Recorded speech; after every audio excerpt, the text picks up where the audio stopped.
Indo British advanced pain clinic. నొప్పి మాయం, surgery దూరం. నర్మెట్ అని మన జనగాం దగ్గర వరంగల్లో ఫస్ట్ పోస్టింగ్ ఇచ్చారు. ఆ ప్రాక్టికల్ ట్రైనింగ్లోనే నేను దళం రియల్గా కూడా ఎదురైంది ఫస్ట్లోనే. కళ్యాణం చంద్రమౌళి అనే అతన్ని ఇడిపించుకోవడానికి దాదాపు పబ్లిక్ 500-600 మంది అటాక్ చేసి మా పోలీస్ వాళ్ళని కూడా తీసుకుపోయి నరికి చంపడం జరిగింది. అప్పుడు గద్దర్ గారి పాటల ఉద్రేకంతో వాళ్ళు చాలామంది ప్రేరేపితమయ్యి అటువైపు ఆకర్షణ చేయబడ్డ వాళ్ళు. తర్వాత ఎక్కడికి వచ్చారండి? తాడ్బాయ్ అని ఉంటుంది, అమ్మక్క సారక్క జరుగుతుంది కదా, ఆ పోలీస్ స్టేషన్, ఆ సెకండ్ పోలీస్ స్టేషన్. గన్మెన్ మాత్రం చనిపోతాడు, నర్సయ్య గన్మెన్.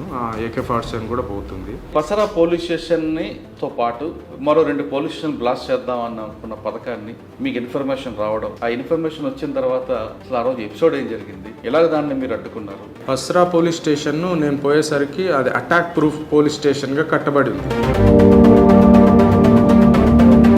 అక్కడికి వెళ్ళిపోయా, డైరెక్ట్ వెళ్ళిపోతే ఒక లారీ దొరికింది, దాంట్లో బాంబ్స్ ఉన్నాయి, కంటైనర్స్ బాంబ్స్ అంటాం అవి, డైరెక్షనల్ మైన్స్ అని.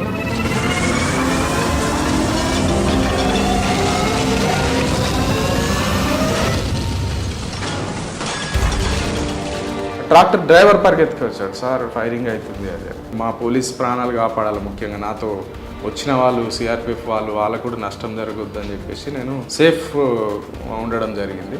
సార్ ఆ దెబ్బ తర్వాత పోలీస్ అప్పర్ హ్యాండ్ ఎప్పుడు అయ్యిందండి? దాని తర్వాత ముకునూర్ అనే ఒక ఎన్కౌంటర్ జరుగుతుంది, అందులో సంజీవ్ SI గారు కూడా చనిపోతారు. బస్సు బ్లాస్ట్ అనేది ఎలా జరిగిందండి?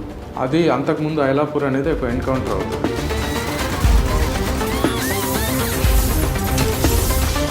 ఏమవుతుందో సెకండ్ బస్లో వచ్చినారు అనుకొని చెప్పేసి వాళ్ళు పేల్చడం జరుగుతుంది. వికారాబాద్లో మీకు బాగా మెమరబుల్ చెప్పండి. కొంతమంది విలేకరులు చేసిన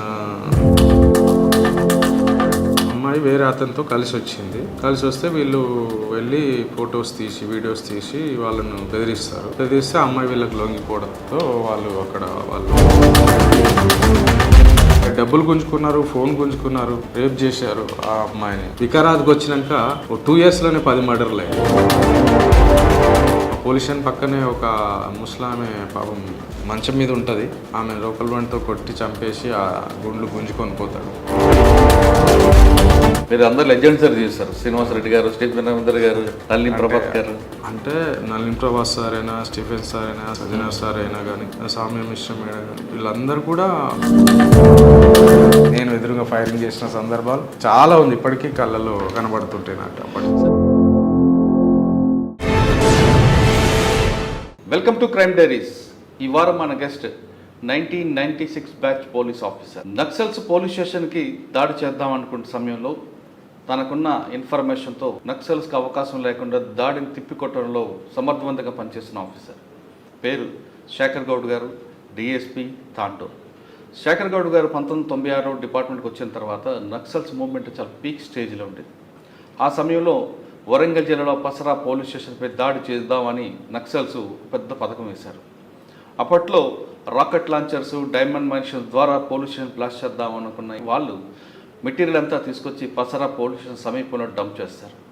ఆ ఇన్ఫర్మేషన్ ముందే రావడంతో శేఖర్ గౌడ్ గారు తనకున్న సిబ్బందితో వెళ్ళి దాన్ని అడ్డుకోవడంతో ఆ పోలీస్ స్టేషన్ దాడి నుంచి పక్కకు వస్తారు. కానీ తర్వాత వాళ్ళు అదే మెటీరియల్ని మరొక పోలీస్ స్టేషన్ మీద ఉపయోగించి దాడి చేస్తారు.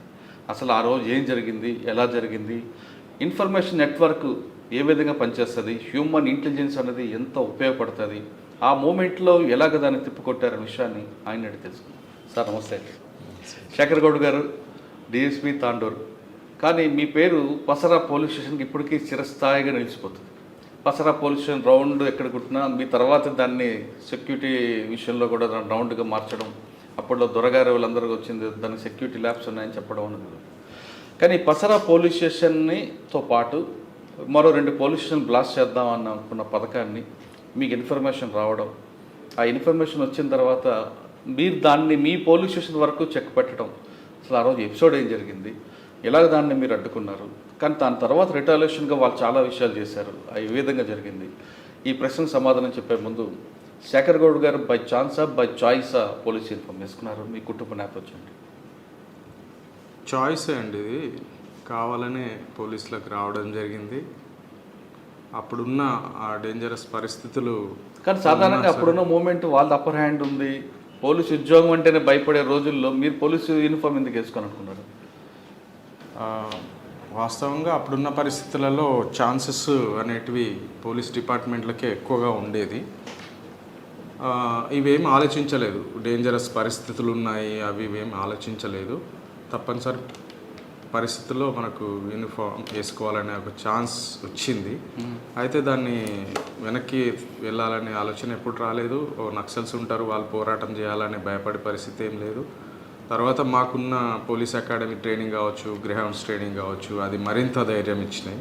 మీ నేటివ్ ప్లేస్, మీరు ఏం చదువుకున్నారు, మీ కుటుంబ నేపథ్యం సార్? నేను నిజామాబాద్ చెందినవాడిని. తర్వాత మా అన్నయ్య సిద్దిపేటలో చదువుతుండే, ఆయన కండక్టర్ జాబ్ చేస్తుండే. ఆయన నన్ను తీసుకెళ్ళి అక్కడ దాదాపు 5th క్లాస్ నుంచి డిగ్రీ కూడా అక్కడే ఆయన చేయించారు. అక్కడ నుంచి నేను తర్వాత హైదరాబాద్లో వచ్చి వేరే డ్యూటీస్ చేస్తూ తర్వాత ఈ ఎస్ఐ సెలెక్ట్ కావడం జరిగింది. అంటే అప్పుడు మూమెంట్ ఉంది తెలుసు, నక్సల్స్తో వారు ప్రత్యక్ష యుద్ధం జరుగుతున్న సమయంలో అంటే అటువైపు రావాలి అని ఎందుకు అనిపించింది? అంటే ఏమైనా ఇన్సిడెంట్ మీకు కదిలించిందా? అలా ఏం లేదు. కాకపోతే ఒక ఆఫీసర్ అవ్వాలని ఒక బలమైన కోరిక మాత్రం మనసులో ఉండేది. ఆ కోరికనే నన్ను పోలీస్ డిపార్ట్మెంట్లో ఆఫీసర్ వైపు ప్రయాణం చేపించి కావాలని ఎస్ఐ 96లో, అంటే వాస్తవంగా అప్పుడు 91లో కూడా ప్రయత్నం చేశాను, 95లో ప్రయత్నం చేశాను. ఆ 2 సందర్భాల్లో రాలేదు. కానీ 96 వచ్చేసరికి సివిల్, ఏఆర్, ఏపీఎస్పీ 3 వేరువేరుగా జరుగుతుండే సెలక్షన్స్ అప్పుడు. 91, 96, 95లో కూడా అలాగే చేశాను. అప్పుడు జాబ్ రాలేదు. 96కి వచ్చేసి కంటిన్యూ ప్రాక్టీస్ చేశాను కాబట్టి నాకు మళ్ళీ 3 జాబ్స్ వచ్చినాయి అప్పుడు. ఏపీఎస్పీ, ఏఆర్, సివిల్ అనే 3 జాబ్స్ వచ్చినాయి. తర్వాత క్రమంలో దాన్ని ఒక్కటిగా చేశారు ఈ మధ్య కాలంలో. ఫస్ట్లో ఉన్నప్పుడు మాత్రం 3 వస్తే నేను సివిల్ ఎంచుకొని సివిల్లోకి రావడం జరిగింది. ఓకే, సివిల్ వచ్చింది. ఫస్ట్ ట్రైనింగ్ అప్పాలై ఉంటుంది. అప్పానే ట్రైనింగ్. ట్రైనింగ్ తర్వాత ఫస్ట్ పోస్టింగ్ ఎక్కడ? నర్మెట్ట అని మన జనగాం దగ్గర వరంగల్లో ఫస్ట్ పోస్టింగ్ ఇచ్చారు. అక్కడ మాకు ఠాకూర్ సాబ్ అని ఎస్పీ ఉండే ఫస్ట్. ఆయన కూడా బాగా ఎంకరేజ్ చేసేది. తర్వాత ఆ క్రమం తెలుసుకున్నాను అక్కడ ఉన్న పరిస్థితులు బట్టి. నాకు ట్రైనింగ్ కూడా అక్కడే, ఏది ప్రాక్టికల్ ట్రైనింగ్ అంటారు కదా, ప్రాక్టికల్ ట్రైనింగ్ కూడా నాకు నర్మెట్టలోనే పడింది. ఆ ప్రాక్టికల్ ట్రైనింగ్లోనే నేను దళం రియల్గా కూడా ఎదురైంది ఫస్ట్లోనే. ఇక్కడ నర్మెటకు ఒక 5 కిలోమీటర్స్ దూరంలో కూమింగ్ చేస్తున్న తరంలో అప్పుడు వాళ్ళు ఫైరింగ్ చేశారు కానీ నేను ఫైరింగ్ చేయలేకపోయాను. వాళ్ళు పొలం దగ్గర పనిచేసే వాళ్ళు కూడా ఉన్నారు ఆ టైంలో. వాళ్ళు ఫైరింగ్ చేస్తూ వాళ్ళు పారిపోవడం జరిగింది. అక్కడ కొంత సామాగ్రి అవి దొరికినాయి, బాంబ్స్ అవి దొరికినాయి. ఫస్ట్ మూమెంట్ అప్పుడు అక్కడ జరిగింది 98లో అది. తర్వాత అంటే అక్కడ 2-3 టైమ్స్ నాకు ఎక్స్చేంజ్ ఆఫ్ ఫైల్ జరిగినాయి ఒక 1.5 ఇయర్లోనే.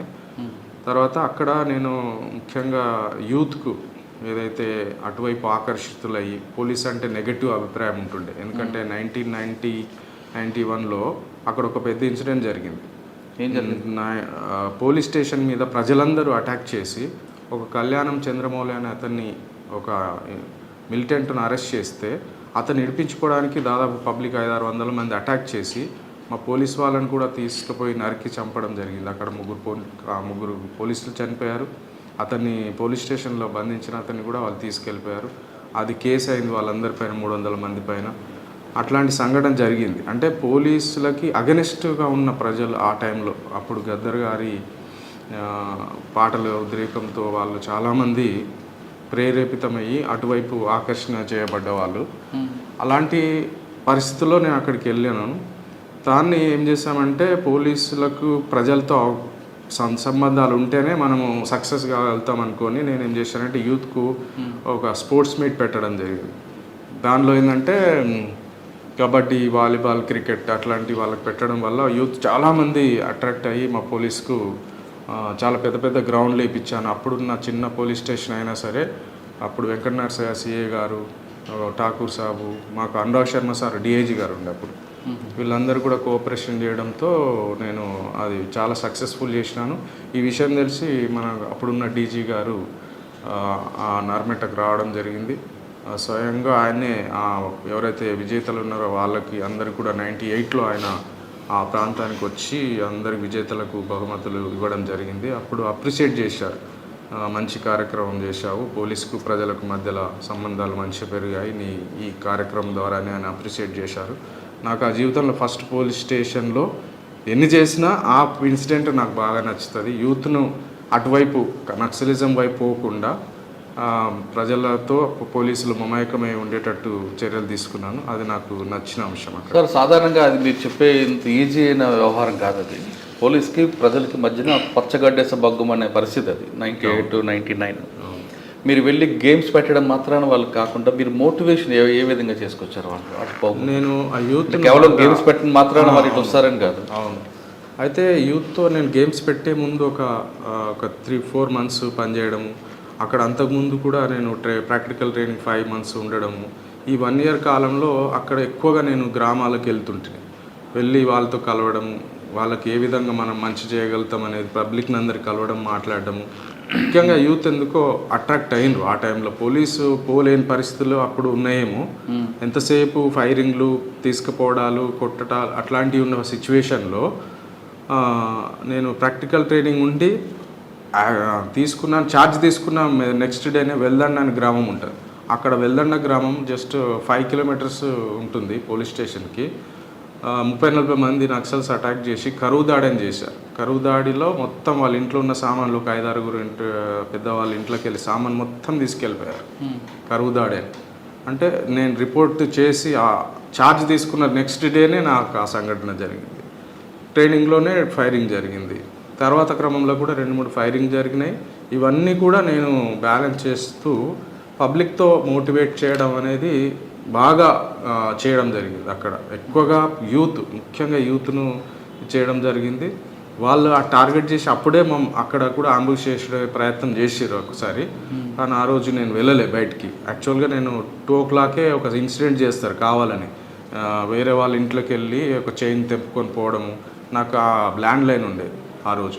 ఆ ల్యాండ్ లైన్కి ఫోన్ వస్తుంది, ఇట్లా దొంగతనం జరిగింది రండి అంటే నేను వెళ్ళాల్సి అనుకున్నా, కానీ ఎందుకు ఆ రోజు నైట్ వెళ్ళలేదు.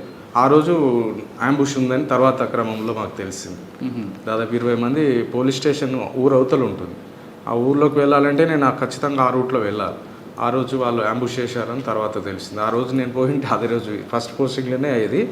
దానికి ఎందుకు కారణం అంటే వాళ్ళు యూత్ను అట్రాక్ట్ చేస్తుండే, ఆయన ఖచ్చితంగా చేయాలని చెప్పేసి వాళ్ళు టార్గెట్ చేసి అంబుష్ అంటే ముందు ఇన్విటేషన్ పంపించారు వాళ్ళు చేశారు. బైటెడ్ అంబుష్ అంటారు అది. అంటే ఏదో ఇన్సిడెంట్ చేసి రప్పించుకొని కొట్టేస్తారు. ఇలాంటి సంఘటన జరిగింది. కానీ సాధారణంగా ఆ టైంలో యూనిఫామ్ లేకుండా వెళ్ళే రోజులు అవి. కానీ మీరు గ్రామాల్లోకి ఏ విధంగా వెళ్ళారు అప్పుడు? మరి అప్పుడు యూనిఫామ్తో వెళ్ళేది కాదు. మా కళా బృందాలు ఉండేటివి. కళా బృందాల ప్రోగ్రామ్స్ మేము అనుకోకుండా గ్రామాలు పెట్టి క్రాస్ కంట్రీలోనే వెళ్ళేది. ఏ గ్రామాన్ని కూడా వెహికల్ కూడా యూజ్ చేసేది కాదు. క్రాస్ కంట్రీలోనే ఆ విలేజ్లోకి వెళ్ళి అక్కడ కార్యక్రమాలు చేసి యూత్ను అట్రాక్ట్ చేసుకోవడం, ప్రజలను అట్రాక్ట్ చేసుకోవడం, మంచిగా మాట్లాడడం, వాళ్ళకి పాసిబిలిటీస్ ఏమున్నాయి, ఫ్యూచర్లో ఎదగడానికి ఏమున్నాయి, దీని ద్వారా ఏముంటుంది, ఎలా నష్టపోతాము నక్సలిజం ద్వారా, అంటే తుపాకీ గొట్టం ద్వారానే రాజ్యాధికారం సాధ్యమవుతుందని వాళ్ళు అంటుంటారు కదా, అది సాధ్యమయ్యే అంశం కాదని చెప్పి వాళ్ళకి చెప్పడం జరుగుతుంది. కానీ పక్కన పెంబర్తి లాంటి ఒక గ్రామం ఉంది, అక్కడే బాగా మూవ్మెంట్ ఉంటుంది, అక్కడే తీర్మానం కూడా చేస్తున్నారు నక్సల్ పోలీస్ మీద అటాక్ చేయాలని. ఆ ఎఫెక్ట్ మీ మీద పడిందా పెంబర్తిది? పెంబర్తి ఎఫెక్ట్ నాకు తెలీదు. అంటే దానికన్నా ముందు నేను వెళ్ళక ముందు జరిగిన సంఘటన తీర్మానం అక్కడే చేస్తారు కదా. అవును. అప్పుడున్న రామకృష్ణ అని ఉండేటోడు, అతను DCS అంటారు ఆయనకు. ఆ DCS రామకృష్ణ చాలా యాక్టివ్గా పబ్లిక్లో ఉండేది, సహకార సంఘాలు పెట్టుకోవడము, ప్రతిది కూడా వాళ్ళు గ్రౌండ్ వర్క్ బాగా చేసేది. వాళ్ళ ఇన్వాల్వ్మెంట్లో పబ్లిక్ బాగా ఉండేది. అలాంటి ఇన్వాల్వ్మెంట్ అది రామకృష్ణ యాక్టివ్ ఎక్కువ ఉండేది. ఆయన DCSగా చాలా యాక్టివ్ ఉండేది, పబ్లిక్లో బాగా ఉండేది ఆయనకు. అట్లాగా మేము క్రమంగా ఆయనను తగ్గిస్తూ పోలీసును పబ్లిక్లోకి మేము వెళ్ళడంతో సమస్యలన్నీ కూడా మాకు అప్పుడు ఏముండంటే చిన్న గెట్టు తగాదైనా వాళ్ళు చేయాల్సిందే, భార్యాభర్తల కేసు సంబంధించిన అంశమైనా వాళ్ళే ఉంటుండే. ఈ మన పోలీస్ స్టేషన్ పక్కన ఉండేటోళ్ళు కూడా ఏదైనా పరిష్కారం ఉంటే అన్నల దగ్గర పోయి పరిష్కారం చేసుకునే రోజులు. అట్లా ఉండే పరిస్థితులలో వాళ్ళ క్రమంగా పోలీస్ స్టేషన్ వైపు, పోలీస్ వైపు చూసేలా చేసుకున్నాం ఫస్ట్. తర్వాత ఎక్కడికి వచ్చారండి? నెక్స్ట్ పోస్టింగ్ నాకు తాడ్బాయ్ అని ఉంటుంది, సమ్మక్క సారక్క జరుగుతుంది కదా, ఆ పోలీస్ స్టేషన్ నా సెకండ్ పోలీస్ స్టేషన్. అక్కడ కూడా చాలాసార్లు ఫైరింగ్ అయింది వాళ్ళతో. 2000 జాతర నేను అక్కడ చేశాను. అదొక గుడ్ ఎక్స్పీరియన్స్. అంత పెద్ద కాంగ్రిగేషన్ చేయడము, పోలీస్ వాళ్ళందరికీ బందోబస్తు అరేంజ్మెంట్ చేసుకోవడం. అప్పుడు వాళ్ళ మూమెంట్ ఉంది కదండి అక్కడ? అప్పుడు మూమెంట్ ఉంది, చాలా ఉంది, చాలా ఉన్నా మేము దాన్ని ఏ విధంగా అంటే మాకు ప్రవీణ్ కుమార్ సార్ ఓఎస్డీ ఉండేది అప్పుడు, ఆ సార్ వల్ల కూడా ఠాకూర్ సాబ్ ఎస్పీ వీళ్ళందరి ద్వారా మేము చాలా బందోబస్తు ఛాలెంజ్ ఏముందా సార్? అప్పుడు ఏంటంటే వాళ్ళకి ఆ బందోబస్తు చేసుకునే క్రమంలో ఆ పోలీసుని వాళ్ళు డిస్టర్బ్ చేయరు. ఎందుకంటే ఆదివాసులు ఎక్కువగా వచ్చే జాతర కాబట్టి జనరల్గా వాళ్ళు కూడా ఈ జాతరకు సంబంధించిన డిస్టర్బెన్స్ చేయరు ఆ టైంలో. ఎందుకంటే వాళ్ళకు కూడా పబ్లిక్ కావాలి, అదే పబ్లిక్ జాతరకు వస్తారు. ఆ జాతర డిస్టర్బ్ చేస్తే ఇబ్బందులు పడతాయి అనేది వాళ్ళకి తెలుసు. అందుకొరకు అది చేసేది కాదు వాళ్ళు. అచ్చా, తాడ్వాయిల్ ఎంతకాలం ఉన్నారండి? నేను అక్కడ 1.5 year ఉన్నాను. అక్కడ కూడా చాలాసార్లు ఫైరింగ్ అయింది. అది ఎక్కువ నాకు దళం, నేను బయటకు వెళ్ళానంటే దళం ఏదో రకంగా అప్పుడు ప్రజా ప్రతిఘటన, సిపిఎస్ఐ, జనశక్తి ప్రతిఘటన, పీపుల్స్ వార్, ఇవి అప్పుడు ఉండేటి. ఎక్కువ ఎటు పోయినా నాకు వాళ్ళు ఎదురొచ్చేది, వాళ్ళతో డైరెక్ట్ దళాలు ఎదురొస్తుండే, ఫైరింగ్ అవుతుండే. అది చాలా కామన్గా ఫైరింగ్స్ జరిగేటి నాకు చాలాసార్లు. ఎక్కడ కూడా క్యాజువాలిటీస్ లేవు అప్పుడు? మా తరఫు నుంచి క్యాజువాలిటీ లేవు, వాళ్ళకు జరిగేది. ఇట్లా జరుగుతున్న క్రమంలో తాడ్వాయి చేసిన తర్వాత ఆఫీసర్స్ అక్కడ పస్రాలో నరసయ్య అనే ఎస్ఐ ఉండే, ఆయన చాలా కాలం నుంచి చేసిండు. ఆయనకన్నా ముందు గోపిచంద్ అని ఒక ఎస్ఐ ఉండేది, ఆయన కూడా నార్లాపూర్ అనే ఒక విలేజ్కు బాంబులు ఉన్నాయని చెప్పి వెళ్ళి వస్తున్న క్రమంలో బ్లాస్టింగ్ అయితే దాదాపు 10 మంది పోలీసులు చనిపోవడం జరుగుతుంది. అందులో ఫోటోగ్రాఫర్ వాళ్ళు వీళ్ళు ఉంటారు. ఒక 13 మంది వరకు ఆ ఇన్సిడెంట్లో చనిపోయారు. తర్వాత నరసయ్య ఎస్ఐ గారి మీద కూడా దాడి జరుగుతుంది. ఒక AK-47 గుంజుకెళ్ళిపోతారు, ఆయన చంపడానికి వస్తారు, వచ్చి ఫైరింగ్ చేస్తే ఈ ఎస్ఐ చాకచక్యంగా తప్పించుకోవడం జరుగుతుంది. ఆ గన్మెన్ మాత్రం చనిపోతాడు, నరసయ్య గన్మెన్. AK-47 కూడా పోతుంది. అట్లా అంతకుముందున్న 2 ఎస్ఐలకు కూడా పస్రాలో ప్రాబ్లం అయింది. తర్వాత ఆయన ఎక్కువ కాలం అయింది కాబట్టి నర్సయ్యకు పంపించడానికి మళ్ళీ నేను తాడ్వాయిలో అంతకుముందే చేస్తున్నా కాబట్టి ఆల్టర్నేట్గా ఆఫీసర్స్ నన్ను అక్కడ చూజ్ చేసి పంపించడం జరిగింది. అది 2001లో నేను అక్కడ పోస్టింగ్ తీసుకున్నాను. నాకన్నా ముందు 2 ఎస్ఐలకు కూడా ప్రాబ్లం అయింది. అంటే ఒక చనిపోవడం జరిగింది అనుకోకుండా, ఒక ఆయనకు ఒక గన్మెన్ చనిపోయాడు, ఒక AK-47 పోయింది. అంటే అంత క్లిష్ట పరిస్థితి వెళ్ళినప్పుడు మీకు ఎలా ఎదురైందండి అక్కడ? అది అక్కడ పసరా పోలీస్ స్టేషన్ ఫస్ట్ అడవి ఉంటుంది. పసరా పోలీస్ స్టేషన్ను నేను పోయేసరికి అది అటాక్ ప్రూఫ్ పోలీస్ స్టేషన్గా కట్టబడి ఉంది. అటాక్ ప్రూఫ్ అంటారు దాన్ని, రౌండ్గా ఉంటుంది. అది అట్లాంటివి నర్మెట్లో కట్టారు, పసరాలో కట్టారు, ఇంకో ఏడుల బయారం అనే పోలీస్ స్టేషన్ ఆ ఏరియాలో కూడా కట్టడం జరిగింది. అటాక్ ప్రూఫ్ను పోలీస్ స్టేషన్గా ఉంది కాబట్టి మాకు సిఆర్పిఎఫ్ నాతో ఉండేది. అక్కడ నుంచి సిఆర్పిఎఫ్తోనే నేను చాలా ఆపరేషన్స్ చేయడం జరిగింది. నా సొంత ఇన్ఫర్మేషన్ ద్వారా పబ్లిక్ ఎలా అయితే మోటివేట్ చేసుకుంటూ వాళ్ళ ద్వారా ఇన్ఫర్మేషన్ను నేను గ్యాదర్ చేస్తూ ఉండేది. అది తర్వాత 2001లోనే ఆ టైంలో ఒక ఇన్ఫర్మేషన్ వచ్చింది. ఫస్ట్ ఒక నార్లాపూర్ అనే విలేజ్కి వెళ్తాను, ఒక పిస్టల్ రికవరీ చేద్దామని ఒక ఇన్ఫర్మేషన్ మీద పోతే ఆ పక్క గ్రామంలోనే నక్సల్స్ ఉన్నట్టుగా వినికిడైంది. కానీ నేను ఆ నార్లాపూర్ వరకే ఉంది నా టార్గెట్. ఆడపోయి ఆ పని చూసుకొని బయటకు వస్తున్న క్రమంలో ఒక అతను బస్సులో వస్తున్నాను నేను, అప్పుడు మేము వెహికల్ వాడేది కాదు. బస్సులో వస్తున్న క్రమంలో ఒక వ్యక్తి, నా ఇన్ఫార్మరు, ఒక షైరే చేస్తున్నాడు. ఏందా అని చెప్పి అతని తర్వాత పసరాకు ఊర్లోకి వచ్చాక దిగి పక్కన అడిగితే ఇన్ఫర్మేషన్ చెప్పాడు. పెద్ద ఎత్తున వచ్చారు వాళ్ళు, పెద్ద పెద్ద బాంబులు తీసుకొచ్చారు, ఏదో చేయబోతున్నారు అని చెప్పాడు. అది ఏందనేది తెలియదు. ఆయన చెప్పడంతో మళ్ళీ వెంటనే నేను ఒక 6గురిని తీసుకొని ఆటోలో మళ్ళీ అక్కడికి వెళ్ళిపోయా. అప్పుడు కమ్యూనికేషన్ వ్యవస్థ సెట్లో మాత్రమే చెప్పాలి, పసరాలో కనీసం ల్యాండ్ లైన్ కూడా లేదు. అది అడవి ప్రాంతం కాబట్టి ల్యాండ్ లైన్స్ కూడా లేవు. ఏమున్నా పేల్చేస్తారు కదా వాళ్ళు. ఆ టైంలో ఏ ఎక్స్చేంజ్ని కూడా ఉంచేది కాదు, అన్నీ పేల్చేసేవాళ్ళు. కాబట్టి ల్యాండ్ లైన్ లేకపోవడంతో నేను 6గురిని తీసుకొని మళ్ళీ అడవిలోకి వెళ్ళిపోయినా. నార్లాపూర్ నుంచి ముందుకు వెళ్ళా. ఇంకా ఏదైతే నక్సలైట్స్ అన్నారో ఆ ప్లేస్కి వెళ్ళిపోయా. డైరెక్ట్ వెళ్ళిపోతే ఒక లారీ దొరికింది నాకు వెళ్ళగానే. అది రోడ్డు మీదనే 2 లారీలు దొరికినాయి. ఒక లారీ ఆపినాను, మళ్ళీ ఇంకొక లారీ ఆపితే అది దాంట్లో బాంబ్స్ ఉన్నాయి. అంటే పెద్ద కంటైనర్స్ బాంబ్స్ అంటాం అవి, డైరెక్షనల్ మైన్స్ అని. ఒక దాదాపు 100 షార్ట్ పుట్స్ కూడా ఉన్నాయి. అది అర్థం కాలేదు, ఇంత పెద్దగా అంటే ఒక మనిషి 20 మంది కలిపి గట్టిగా నెట్టితే 1 ఇంచు కదులుతుంది అది. అట్లాంటి 4 ఉన్నాయి కంటైనర్స్, పెద్ద పెద్ద కంటైనర్స్ 4 ఉన్నాయి. షార్ట్ పుట్స్ వచ్చి 100 వరకు ఉన్నాయి. షార్ట్ పుట్సే లిటరల్గా మనం వేస్తాం కదా, ఆ షార్ట్ పుట్స్ ఉన్నాయి. అదే నాకు అర్థమైంది ఏంటంటే కొంచెం ఏదో బాంబులో పెట్టి పేల్చేటట్టు ఉన్నారు ఇది అనుకున్నా. కాకపోతే పోలీస్ మూమెంట్ మీద చేస్తారేమో అనుకో ఆ టైంలో చూసినప్పుడు.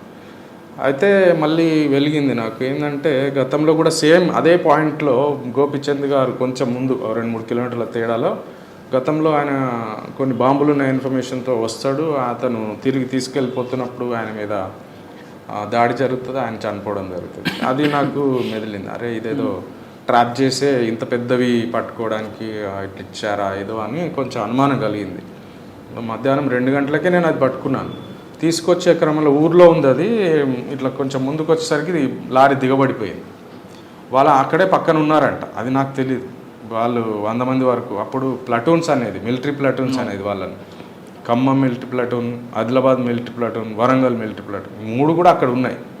మిలిటరీ ప్లటూన్ అంటే వాళ్ళ దాంట్లో చాలా కరుడు కట్టిన వాళ్ళు అందులో ఉంటారు. ఆ టైంలో అందరు అక్కడ ఉన్నారు. అది విషయం నాకు తెలియదు, నా పని నేను చేసుకుంటున్నా. బాంబులు దొరికినాయి, దిగబడిపోతే అందులోంచి మళ్ళీ ట్రాక్టర్ తెప్పించి ట్రాక్టర్లో వేసుకున్నాం ఆ బాంబులన్నీ. చాలా టైం పట్టింది అవి అందులోకి వేయడానికి. దాదాపు 6 అయింది. ఈవినింగ్ 2 గంటల పట్టుకుంటే ఈవినింగ్ 6కి నేను అందులోంచి షిఫ్ట్ చేయగలిగిన. అండ్ లోకల్ వాళ్ళకి మీకు సపోర్ట్ చేశారు? కొంతమంది వాళ్ళని పిలుచుకొని నా టీంను వాళ్ళందరూ కలుపుకొని అందులోంచి అందులోకి షిఫ్ట్ చేసుకున్నాను. షిఫ్ట్ చేసి మళ్ళీ నేను ఫస్ట్ ఆటోలో వెళ్ళాను కదా అక్కడికి.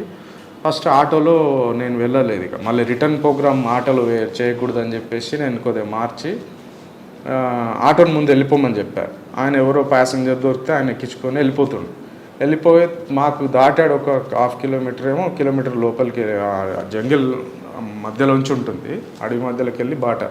అది కొత్తూరు గ్రామం నేను పట్టుకుంది. అక్కడ నుంచి నార్లాపూర్ వైపు వస్తే కొంచెం ఓపెన్ అవుతుంది, కానీ ఈ నార్లాపూర్ కొత్తూరు మధ్యలో మాత్రం కొంచెం ఫారెస్ట్ ఉంటుంది. ఆ ఫారెస్ట్ మధ్యలోకి ఆటో పోగానే మేమే ఉన్నాం అనుకొని వాళ్ళు ఫైరింగ్ స్టార్ట్ చేశారు పొరపాటున. ఆ ఆటో ఏంటంటే ఇలా వెళ్తున్న ఆటో ఇలా పడిపోయింది. ఇక పడేసరికి వాళ్ళు అటాక్ చేస్తే మొత్తం ఈ ఆటో ఇటువైపు అంతా పడిన దానికి ఇటువైపు అంతా రౌండ్స్ పడ్డాయి వాళ్ళకి. వీళ్ళకి గాయాలైనాయి, అందులో పడ్డ వాళ్ళు కింద పడిపోవడం, చిన్న చిన్న కాళ్ళకి అవి ఫైరింగ్ అవి తగలడం జరిగింది. అది అప్పుడు 6:15 అవుతుంది. అప్పుడప్పుడు చీకటి అవుతుంది, వర్షాకాలం సెప్టెంబర్ అట్లా ఫుల్ వర్షం ఉంది ఆ రోజు. అది పడిపోయిన తర్వాత మాకు డ్రైవరు తర్వాత నేను ఏం చేసి ఆ ఫైరింగ్ నాకు వినపడలేదు. తర్వాత నేను ట్రాక్టర్ని పంపించాను, ఏదైతే నేను పట్టుకున్న బాంబులు ఉన్నాయి కదా అవన్నీ కూడా ఒక దాంట్లో వేసి మళ్ళీ దాంట్లో కూడా ఎక్కలే నేను, ఎందుకైనా మంచిది ఇది అని ట్రాక్టర్ ముందు డ్రైవర్ని ఇచ్చి పంపించా. ఆ ట్రాక్టర్ డ్రైవర్ పరిగెత్తుకు వచ్చాడు, సార్ ఫైరింగ్ అవుతుంది అది అని.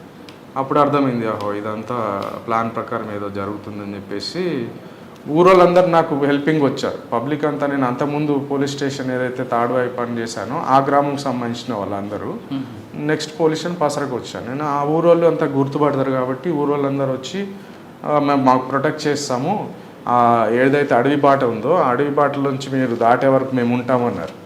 అది వాళ్ళని నమ్మడానికి ఉండదు కదా, అటు ఫైరింగ్ వస్తున్నప్పుడు నేను వాళ్ళని తీసుకుపోయి ఇరికిచ్చినట్టు.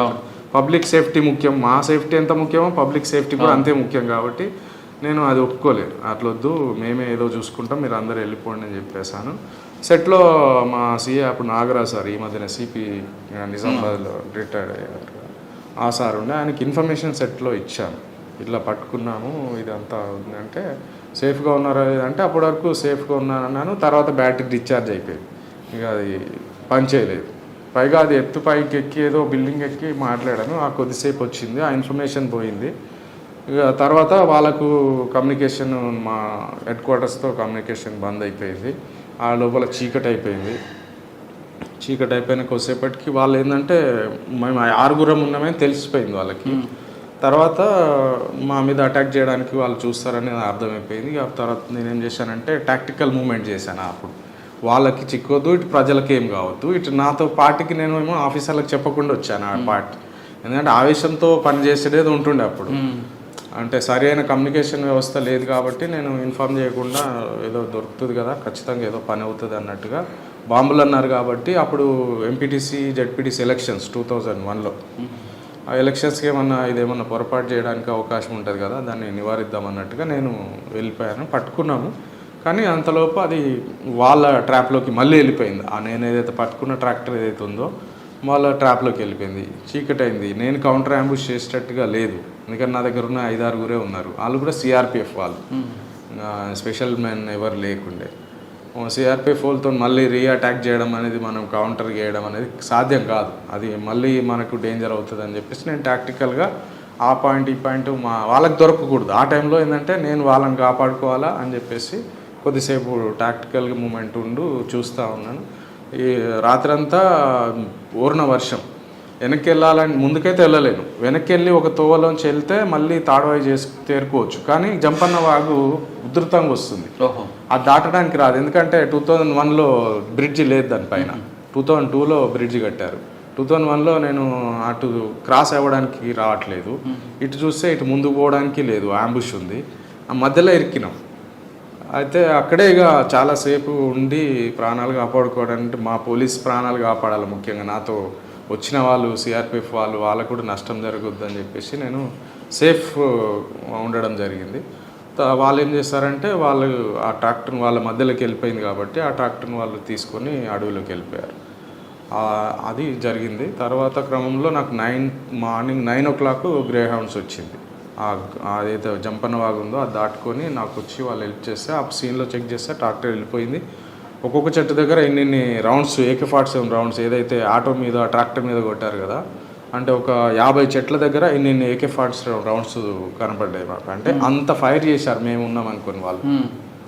అంటే వాళ్ళు అంత ప్రిపేర్లెస్లో వచ్చారు వాళ్ళు. ఆ రోజు అంత పెద్ద ఎత్తున ఉండే వాళ్ళది అంత ప్లాన్. తర్వాత తెలిసింది కొంతమంది సరెండర్ కావడం, అట్లా కొంతమంది ఇన్ఫర్మేషన్ SIVకి వాళ్ళ ద్వారా ఇన్ఫర్మేషన్ తెలిసింది ఏంటంటే, ఆ రోజు మేము పోకపోయి ఉంటే Pasara police station, Yedulla Bayyaram police station, ఈ 2 అటాక్ ప్రూఫ్స్ కాబట్టి ఆ 2 లారీలలో ఆ డైరెక్షన్ లైన్స్ పెట్టి షార్ట్ పుట్స్ ద్వారా, అంటే ఒక్క పిరంగి అంటే ఒకటే పోతుంది, కానీ ఇక్కడ 100 పిరంగులు ఒకటేసారి పేల్చినట్టుగా పోతాయి. అదే మీరు ఏటున్నారం పేల్చినప్పుడు చూసారు కదా, ఆ ఏటున్నారంలో అది అయిన తర్వాత కొన్ని రోజులకి 20-25 రోజులకే ఏటున్నారం, అంటే ఇది ఎట్టి పరిస్థితుల్లో దాచుకోవడానికి రాదు, అంత బరువైనవి. వాళ్ళు 4 ఉంటే 2 పేల్చారు ఆ రోజు. ఇంకా 2 అడవిలో మళ్ళీ తర్వాత నాగిరెడ్డి సార్, OSD సార్ ఉండే ఆ టీమ్స్ ద్వారా మళ్ళీ దాన్ని తీసుకురావడం జరిగింది. 2 మాత్రమే యూజ్ చేశారు, 2 మాత్రమే అంత పెద్ద డ్యామేజ్ చేశాయి. అదే ఒకటే బిల్డింగ్ ఉంటుండే పసరా అయితే వీళ్ళ ఏటున్నారంలో చాలా బిల్డింగ్స్ ఉంటాయి, క్యాంప్ ఎక్కువగా ఉంటుంది సిఆర్పిఎఫ్లో. కానీ మా దగ్గర ఒక బిల్డింగ్లో మొత్తం సిఆర్పిఎఫ్ వాళ్ళు ఉండేది. ఆ టైంలో పోలీస్ స్టేషన్ అటాక్ అయితే మాత్రం చాలా నష్టం జరిగేది మా పసరా పోలీస్ స్టేషన్కి. మీకు మార్నింగ్ 9 o'clock వచ్చా గ్రే హౌండ్స్? మా గ్రే హౌండ్స్ హెల్పింగ్ 9 అయింది అప్పటికి. వాళ్ళు వెళ్ళిపోయారు అది తీసుకొని. ఆ తర్వాత మేము సేఫ్గా. తర్వాత మీకు వాళ్ళు ఎదురుపడ్డారా ఎక్కడైనా? ఆ టైంలో కాలేదు. మరి ఆ మెటీరియల్ రికవర్ కాలేదా? తర్వాత క్రమంలో మళ్ళీ ఆపరేషన్స్ చేసినప్పుడు ఇన్ఫర్మేషన్ ద్వారా మళ్ళీ అవి 2 పట్టుకోవడం జరిగింది. సార్ వీళ్ళు ట్రాక్టర్లో వెళ్ళిపోయారు, తర్వాత మీ రిటాలియేషన్లో కూడా కొంతమంది బాడీస్ పడ్డాయి కదా? లేదు, ఆ టైంలో కాలేదు. ఆ తర్వాత ఇది జరిగిన తర్వాత పోలీస్ సీరియస్గా తీసుకుంది. ఏంటంటే అప్పటి వరకు పోలీస్కు అడవి గ్రామాల్లో పట్టు లేదు. అప్పటి వరకు ప్లేన్ ఏరియాలోనే ఆపరేషన్స్ చేసేది. ఎప్పుడైతే ఈ ఇన్సిడెంట్ జరిగిందో ఇంత పెద్ద ఎత్తున, అంటే వాళ్ళు అటాక్ చేసే అంత, అటాక్ ప్రూఫ్నే కొట్టే అంత లెవెల్లో వాళ్ళు ఆలోచిస్తున్నారంటే అడవిని బేస్ చేసుకొని చేస్తున్నారు. అది చాలా దట్టమైన అడవి. అది ఏటున్నారం ఫారెస్ట్ కానీ తాడువాయి ఫారెస్ట్ కానీ చాలా దట్టంగా ఉంటుంది. అప్పటి వరకు GPSతో మేము వెళ్ళేది ఏదైతే ఉంటుందో అది ఇంకా పూర్తి స్థాయిలో లోపలికి వెళ్ళేంత లేకుండే మాకు. దాని తర్వాత కొంచెం డెవలప్మెంట్ అయ్యి గ్రేహౌండ్స్ వాళ్ళు కూడా రెడీ అయిపోయి టెక్నికల్గా కొంచెం మళ్ళీ ఒక ఎదిగినాక కొంచెం 1 yearలోనే మాకు కొద్దిగా టెక్నికల్గా GPS మంచిగా రావడము, దాని ద్వారా మళ్ళీ అడవిలోకి వెళ్ళడం, చాలా ఆపరేషన్స్ అప్పటి నుంచే స్టార్ట్ అయినాయి. అంతవరకు అడవి గ్రామాల్లో మన వాళ్ళు వెళ్ళి సాధించింది లేదు, ఎందుకంటే ఎక్స్చేంజ్ ఆఫ్ ఫైల్ చేసింది ఏదైతే 2001లో జరిగిన ఆపరేషన్ మనం పైన ఏదైతే అటాక్ అయిందో దాని తర్వాత దొరా DGP గారు ఆఫీసర్స్ అందరూ కూడా దాని మీద చాలా సీరియస్ తీసుకొని మళ్ళీ పోలీసు అటాక్ అనేది అప్పుడు చేయడం, ఆపరేషన్స్ చాలా సక్సెస్ఫుల్ ఆపరేషన్ చేశాం. సార్ ఆ దెబ్బ తర్వాత పోలీస్ అప్పర్ హ్యాండ్ ఎప్పుడు అయ్యిందండి? దాని తర్వాత ముక్కునూరు అనే ఒక ఎన్కౌంటర్ జరుగుతుంది. ముక్కునూరు అని ఒక ఏరియాలో ఎన్కౌంటర్ అయితే అందులో సంజీవ్ ఎస్ఐ గారు కూడా చనిపోతారు. ఈ సంఘటన జరిగినాక 1 ఇయర్కే 2002లో పెద్దగా ఎన్కౌంటర్ జరుగుతుంది. అక్కడ దాదాపు 8 మంది వాళ్ళు చనిపోవడం. తర్వాత ఐలాపూర్ అనే ఎన్కౌంటర్ జరుగుతుంది. ఐలాపూర్ ఎన్కౌంటర్లో 5-6 చనిపోతారు. అప్పుడు బస్సులో నుంచి రిటర్న్ వస్తుడానికి మన పోలీసులు అనుకొని చెప్పి వాళ్ళు బాంబు పేలుస్తారు. మళ్ళీ అప్పుడు 10-15 మంది సివిలియన్స్ చనిపోతారు. తుపాకులు నుంచి వచ్చే బస్సు. ఇదన్నీ కూడా ఈ క్రమం దాని తర్వాత జరిగిన సంఘటనలు. అందులో పోలీస్ అపరెంట్ జరిగింది. వాళ్ళు మిస్ అయ్యి పబ్లిక్ పేల్చడం జరుగుతుంది. బస్సు బ్లాస్ట్ అనేది ఎలా జరిగిందండి? అది అంతకుముందు ఐలాపూర్ అనేది ఒక ఎన్కౌంటర్ అవుతుంది. ఎన్కౌంటర్కు మన వాళ్ళందరూ వెళ్తారు కదా, వెళ్ళి ఆఫీసర్స్ కూడా దాన్ని చూడడానికి వెళ్తారు. వచ్చేటప్పుడు క్రమంగా మన వాళ్ళు బస్సులు ఆపుకొని రెడీగా పెట్టుకుంటారు.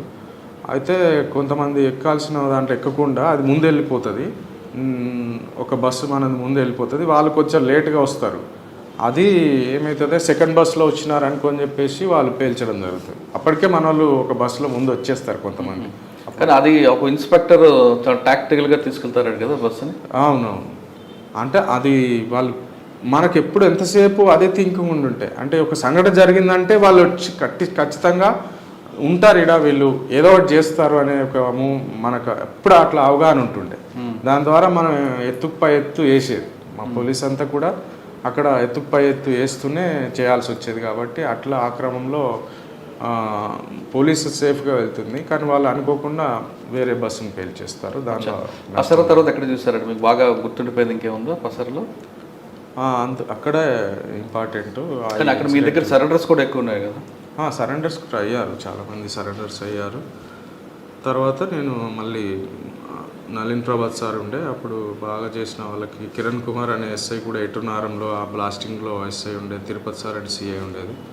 వాళ్ళు కూడా బాగా చేశారు. తర్వాత మాకు సిటీలో అంటే హన్మకొండ టౌన్లో పోస్టింగ్ కూడా జరిగింది. నాకు కేయూసీ ఇచ్చారు నలిన్ ప్రభాత్ సార్. అట్లా అప్పుడు కూడా స్టీఫెన్ రవీంద్ర సార్ కూడా ఉండేది. టౌన్లోకి వచ్చినాక సార్ ఆధ్వర్యంలో కూడా చాలా ఆపరేషన్స్కి మళ్ళీ వెళ్ళడం జరిగింది. సౌమ్య మిశ్రా మేడం కూడా మాకు పనిచేస్తారు ఎస్పీగా. అంటే ఎస్పీలు బాగా వాళ్ళు సపోర్ట్గా ఉంటుంటే వాళ్ళు బాగా మాకు ఎంకరేజ్ చేసేది. దాని ద్వారా మేము ఎంత పెద్దగా కష్టపడ్డామనేది ఏం లేదు. ఖచ్చితంగా వాళ్ళ ఇచ్చిన సపోర్ట్ ఏదైతే తీసుకొని మేము ఆఫీసర్స్ ఇచ్చిన సపోర్ట్స్తో ఆపరేషన్స్లోకి వెళ్ళేది. తద్వారా సక్సెస్ అయినాం. సార్ మీరు వరంగల్ ఉన్న టైంలో యాసిడ్ దాడి జరుగుతుంది ప్రణవి అని అమ్మండి, అది మీ తర్వాత నేను ఇటు వచ్చేసా. నేనున్న టైంలో సౌమ్య మిశ్రా టైంలో ఒక పిల్లాడిని కిడ్నాప్ చేసిన సంఘటన జరుగుతుంది. అవును, కిడ్నాప్ చేసి చంపేస్తారు. దానికి ప్రణవి అనేది మన సజ్జనార్ గారి టైంలో. అవును, సౌమ్య మిశ్రా గారి టైంలో కూడా ఒకటి ఎన్కౌంటర్ అయింది. పిల్లని కిడ్నాప్ చేసి చంపడం అనేది ఏదో సంఘటన జరిగితే దాంట్లో వాళ్ళు దాడి చేస్తే మళ్ళీ తిరిగి మా పోలీసులు ఇచ్చేయడం. మీరు లేరు అందరూ? అప్పుడు నేను అక్కడ లేను, వేరే. కేయూ తర్వాత ఎక్కడికి వచ్చారండి? కేయూ తర్వాత నేను నర్సంపేట చేసి నర్సంపేట తర్వాత ఇటు రంగారెడ్డి జిల్లాకు వచ్చేసాను. నర్సంపేటలో మీకు బాగా మెమరబుల్ ఉందా? అది కూడా ఫారెస్ట్ ఏరియాలో ఆపరేషన్ చేసేది. ఒకసారి మైన్స్ పట్టుకున్నాము నర్సంపేటలో. అక్కడ కూడా 1-2 ఫైరింగ్లు జరిగాయి. తర్వాత వెపన్స్ 2-3 సీజ్ చేయడం. అంటే నా టెన్యూర్లో దాదాపు 20 పైగా మంచి వెపన్స్ పట్టుకున్నాము. తర్వాత అన్ని నక్సల్స్ని కట్టడి చేయడంలో ముఖ్యమైన నాకు ఫస్ట్ ఠాకూర్ సాబ్ ఉండేది. తర్వాత నలిన్ ప్రభాత్ సార్ వచ్చారు. ఆయనకన్నా ప్రభాకర్ ఆప్టే సార్ ఉండేది. నలిన్ సార్ తర్వాత వచ్చేసి శ్రీనివాస్ రెడ్డి సార్ ఉండేది. తర్వాత స్టీఫెన్ రవీంద్ర సార్ వచ్చారు. సౌమ్య మిశ్రా మేడం లాస్ట్ నేను అక్కడ వరంగల్లో చేశాను. తర్వాత రంగారెడ్డి వికారాబాద్ రంగారెడ్డికి ఇదే ఏరియాలో చాలా సంవత్సరాల నుంచి అక్కడ అయిపోయిన తర్వాత ఇక్కడ వచ్చాను. వికారాబాద్లో మీకు బాగా మెమరబుల్ చెప్పండి. వికారాబాద్లో అంటే వాళ్ళు కొంతమంది విలేకరులు చేసిన ఒక తప్పు చేశారు, మిస్టేక్ చేస్తే దాన్ని వాళ్ళు కంప్లైంట్ ఇస్తే ఆ కేసులో వాళ్ళని రిమాండ్ చేయడం జరిగింది. వాళ్ళు తప్పుడుగా వ్యవహరించారు ఒక అమ్మాయితో, అది ఆ కేసు చేయడం జరిగింది. కానీ వికారాబాద్లో అప్పట్లో, ఇప్పుడు కాదు అప్పట్లో కొంతమంది విలేకరుల ముసుగులోని పోలీసుల ముసుగులో ఎవరైతే జంటలు వస్తారో వాళ్ళని బెదిరించడం, వాళ్ళు రేప్ చేయడం జరుగుతుంటుంది మీ నోటీసులలో? అంటే నాకైతే ఈ విలేకరులు చేసిన సంఘటన అయితే దృష్టికి వచ్చింది. ఏం అయితే జరిగింది అసలు? కంప్లైంట్ ఏమొచ్చింది? అప్పుడు ఒక అమ్మాయి వేరే అతనితో కలిసి వచ్చింది. కలిసి వస్తే వీళ్ళు వెళ్ళి ఫొటోస్ తీసి వీడియోస్ తీసి వాళ్ళను బెదిరిస్తారు. బెదిరిస్తే ఆ అమ్మాయి వీళ్ళకి లొంగిపోవడంతో వాళ్ళు ఆమెకు అగనెస్ట్ బిల్డింగ్కి అగనెస్ట్గా ఆమెతో ప్రవర్తించారు. అది 376 కేసు వేసి రిమాండ్ చేయడం జరిగింది. ఆ కేసు తర్వాత ఎప్పుడు కూడా అట్లా డైరెక్ట్ ఏం రాలేదు, కానీ మేము పెట్రోలింగ్ బాగా పెంచాం. గుట్ట పైన కానీ చుట్టుపక్కల కానీ ఎలాంటి ఇన్సిడెంట్స్ జరగకుండా ఎవరైతే వస్తారో అటువైపు వచ్చే వాళ్ళందరికీ కూడా సెక్యూరిటీగా ఉండడానికి వరకు ఎక్కువ నిఘా పెంచడం జరిగింది ఆ ప్రాంతంలో. ఆ అమ్మాయి కంప్లైంట్ ఇవ్వలేదా మీకు? అందులో కంప్లైంట్ ఇస్తేనే పోలీస్ స్టేషన్కి వచ్చి ఆమె చెప్తేనే మాకు తెలిసింది, లేకపోతే తెలిసేది కాదు. కానీ వాళ్ళు ఎందుకు అంటే వాళ్ళు డబ్బులు గుంజుకున్నారు, ఫోన్ గుంజుకున్నారు, రేప్ చేశారు ఆ అమ్మాయిని అట్లా. కానీ అప్పుడు పోలీసులే కావాలని మా మీద కేసు పెట్టారు అని అంటుంటారు. మాకు కంప్లైంట్ ఆమె వస్తేనే మాకు తెలిసింది. అంటే మేము అడవిలోకి పోయి పట్టుకోలేమండి మేము. ఆమె పోలీస్ స్టేషన్కి వచ్చాను. వికారాబాద్లో ఇంకా బాగా మీకు మెమరబుల్ ఉన్నాయి కదా? అంటే గుట్ట ప్రాంతం, చెట్లు గుట్టలు, మళ్ళీ అక్కడ సేమ్ అడవి ప్రాంతం లాగానే ఉండేది. కాకపోతే ఇక్కడ ప్రజలు అక్కడ మనకు వరంగల్లో ప్రజల కోఆపరేషన్, ఈ నక్సల్స్ వల్ల ప్రజల కోఆపరేషన్ ఎక్కువగా ఉండేది. ఇక్కడికి వచ్చేసరికి డిఫరెంట్, కొంచెం పోలీస్కు వరంగల్లో దొరికినంత ఉండేది కాదు. కన్ను దొరకలేదు అంటే అంత ఉండదు కదా, ఇక్కడ ప్లెయిన్ ఏరియా కాబట్టి అంతగా ఉండేది కాదు. జనరల్ క్రైమ్ మీదనే ఉండేది ఎక్కువగా. నేను ఇక్కడ అబ్జర్వ్ చేసింది ఏంటంటే, మామూలు మర్డర్ కేసు నేను అక్కడ 10 years చేస్తే ఒక మర్డర్ కేసు చూశాను. వికారాబాద్కి వచ్చినాక 2 yearsలోనే 10 మర్డర్లు అయినాయి. అట్లా విపరీతమైన మర్డర్లు, డెడ్ బాడీలు దొరకడము డిఫరెంట్ ఉంటుంది ఇక్కడ. అన్నెసరీ చిన్న చిన్న విషయాలకే చంపుకోవడాలు అవన్నీ నేను ఇక్కడ చూశాను. మా పోలీస్ స్టేషన్ పక్కనే ఒక ముస్లామే పాపం మంచం మీద ఉంటుంది. ఆమె దగ్గరకు వచ్చి చంపేసి ఆమె దగ్గర ఉన్న 20 గుండ్లు, అది ఎంత 2000 కూడా కాస్ట్ కాదు, ఆమె లోకల్ బండితో కొట్టి చంపేసి ఆ గుండ్లు గుంజుకొని పోతాడు. తర్వాత అంతకుముందు కూడా చాలా చోట్ల చూశాను. 10 రూపాయలు 5 రూపాయల గురించి కూడా మర్డర్ జరిగిన సందర్భాలు. ఈ ఏరియా చాలా మర్డర్లు జరిగేది. ఎందుకంటే కల్చర్ అది చాలా చిన్న విషయానికే కొట్టుకోవడం, చంపుకోవడం అనేది ఎక్కువగా ఈ ఏరియాలో నేను చూడడం జరిగింది. అంటే మీరు స్టడీ చేస్తుంటారు కదా, రీజన్ ఏం తెలిసి ఉండొచ్చు. అంటే అమాయకత్వమే, ఏం తెలియక కొంచెం ఏం లేకపోవడం. ఆ టైంలో 2008 నేను ఆ టైం చేసింది. అప్పటికి భూమి అనేది లేదు కదా, ఈ వికారాబాద్ ఏరియాకు రాలేదు, అంత లేదు. ఒక బీదరికం వల్ల ఇప్పుడు 2000 గురించి ఒక ముస్లామి దగ్గర గుండ్లు తీసుకొని పోయి ఆయన జైలు పాలయ్యాడు అంటే ఆయన ఆలోచిస్తే అది కాదు కదా. 2000 కూడా ఆయనకి ఎక్కువ. ఒక 10 రూపాయల గురించి కూడా చంపుకున్న సందర్భం కూడా ఉంది అక్కడ కేసు. సార్, ఇవి 20 మటల్లో మీకు బాగా టఫ్ ఉన్న కేసు ఉన్నది పడింది? అంత టఫ్ ఏం లేదు, అది ఈజీగా. ఈజీగా. సార్, ఒకప్పుడు మీరు వరంగల్ ఆట పనిచేస్తున్నప్పుడు ఎక్కువగా మైండ్ వర్క్ ఉంటుంది. మీరు ఇందాక చెప్తున్నట్లుగా ఎవరు వస్తారో వాడు అప్పర్ హ్యాండ్ ఏంటి, వాడు ఆలోచన, అంత ప్రొఫెషనల్గా బ్రెయిన్ వర్క్ పనిచేస్తున్న మీకు ఇటు వచ్చేసరికి పెద్ద వర్క్ అనిపించేది, బోర్ కొడుతుంటుంది? అట్లేం లేదు, కానీ ఉన్న దాంట్లోనే మళ్ళీ మేము ఇక్కడ ఈవ్ టీజింగ్, ఆ వర్క్ కన్నా ఈ వర్క్ పెద్ద కనిపించదు. కాకపోతే ఇందులో మనం ఇప్పుడు ఏదైతే ఉందో, మన ముందు ఏదైతే ఉందో దాన్ని మనం సీరియస్గా చేస్తే మంచిది. ఇక్కడ ప్రజలు కొంచెం అమాయకత్వంగా ఉన్నారనుకోండి, మనం వాళ్ళని ఎడ్యుకేట్ చేసి మంచి వైపు నడిపేయడానికి యూత్ ప్రోగ్రామ్స్ చేయడము. తర్వాత ఈవ్ టీజర్స్ బాగుండేది అక్కడ, ఈవ్ టీజింగ్ కంట్రోల్ చేయడానికి కూడా చాలా చర్యలు తీసుకున్నాము. అది నాకు వికారాబాద్లో సాటిస్ఫై అయ్యింది. కానీ ఏదైనా మైండ్ వర్క్ ఉన్నంత తృప్తి ఇందులో రాదేమో. అవును, అక్కడ అది వాస్తవమే. ఎక్కడంటే అడవిలో పోయినప్పుడు ఒక ఫైరింగ్ అవుతుంది, ఒక ఎన్కౌంటర్లో మనకు మంచి పాత్ర దొరికింది, దాని ద్వారా ఆఫీసర్స్ గుర్తింపిస్తారు అనేది చాలా ఇస్తుంది. ఆఫీసర్స్ కూడా వాళ్ళ దగ్గర కొంచెం బాగా అనిపిస్తుంది. కాబట్టి అట్లాంటి సందర్భాలు ఇక్కడ ఉండవు. ఇక ప్లేన్ ఏరియాలో పనిచేసినప్పుడు అక్కడ పాపం అప్పుడున్న సిబ్బంది కానీ ఎస్ఐసి, డిఎస్పి వరకు కూడా చాలా కష్టపడి గ్రౌండ్ లెవెల్లో బాగా పనిచేసేది. అంటే ఆ వర్క్ కూడా మీకు మైండ్ వర్క్ ఎక్కువ ఉంటుంది. బాడీ వర్క్ ఎంత ఉంటుందో మైండ్ వర్క్ కూడా అంతే ఉంటుంది కదా. అవును. వాడికి అప్పర్ హ్యాండ్ ఎలాగ వెళ్ళాలి, వీడియో ఈ టాక్టిఫుల్గా ఎలాగ వెళ్ళాలి, ఈ ఆలోచనతోనే ఉండాల్సి వచ్చేది. రోజు కూడా మేము ప్రతిరోజు కూడా ఆ రైట్ను ఇక అటాక్ అవుతుంది అని చెప్పేసి AK-47 ఎప్పుడు రెడీగా ఉంచుకొని తిరగాల్సిన పరిస్థితులు పెట్టుకొని ఉండాల్సిన నైట్ కూడా అంత అలర్ట్గా ఉండాల్సి వచ్చేది.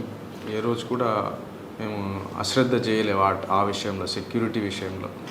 కాబట్టి నిజంగా అక్కడ పనిచేసిన ఆ సందర్భం పనిచేసి 2-3 సార్లు అటాక్ మా మీద ఎదురుదాడి చేసిన వాళ్ళు బయట వచ్చామంటే అది ఒక గ్రేట్ అనుకోవాలి. మీరు ఎన్నిసార్లు దాడిలో తప్పించు? ఒకసారి అయితే ఇది మైన్స్ నుంచి బయటపడ్డాం కదా, దానికన్నా తర్వాత రోజుల్లో ఒకరోజు నేను ఒక ఆపరేషన్స్ కానీ వెళ్తాము, ఒక చోట డ్రాప్ అవుతాము. డ్రాప్ అవగానే మా ఒకవాడు చూస్తాడు, చూసి పారిపోతుంటే వాడిని చెక్ చేసుకుంటూ మేము వెళ్తాము. అక్కడికి ఇల్లు ఉంది, ఆ ఇంటి దగ్గర చూస్తున్నప్పుడు ఆ ఇంటికి లైట్ పడుతుంది.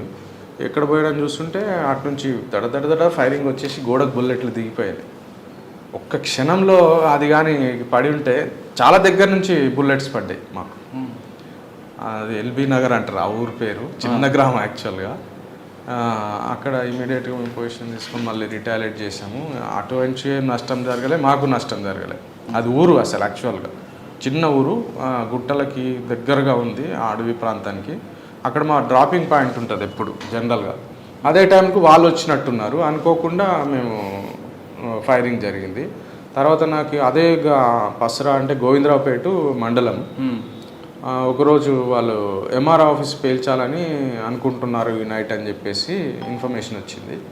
దాంతో వాళ్ళు ఎక్కడున్నారో నేను అటాక్కి వెళ్తాను. ములుగు SI ఉన్న సుధాకర్ ఉండే అప్పుడు, ఆ సుధాకర్నేమో MR ఆఫీస్ దగ్గర పెట్టాలి, ముందే రావాల్సి ఉండే ఆయన యాక్చువల్గా. ఆ టైంలో ఏమవుతుందంటే నేనేమో అటాకర్ని వాళ్ళు ఉండే ప్లేస్కి వెళ్ళిపోతాను అడవిలోకి. ఈ సుధాకర్ కొంచెం లేట్గా వస్తాడు, ఆయన డ్రాప్ చేసుకోవడం కూడా అక్కడే డ్రాప్ అవుతాడు MR ఆఫీస్ దగ్గరే. అప్పుడే వాళ్ళు వైర్లన్నీ పరుస్తుంటారు పేల్చేయడానికి. చూసి అక్కడ కొంచెం ఫైరింగ్ లాగా అవుతుంది, వాళ్ళు పారిపోతారు. చూస్తే ఆ పేల్చివేయడానికి వచ్చిన మెటీరియల్స్, వైర్లు, బెండళ్ళు అన్నీ దొరికిపోతాయి.